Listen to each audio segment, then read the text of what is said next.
Diyos ko po, halika nga dito. Ka nga dito.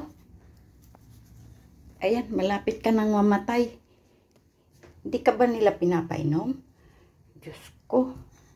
Guys, tingnan nyo yung orchids. Labas na ang mga ugat. Ayan guys, oh. Diligan ko.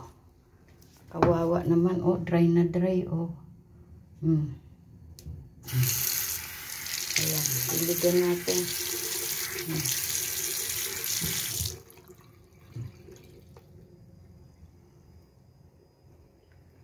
Oh. Uhaw na uhaw ka na, no?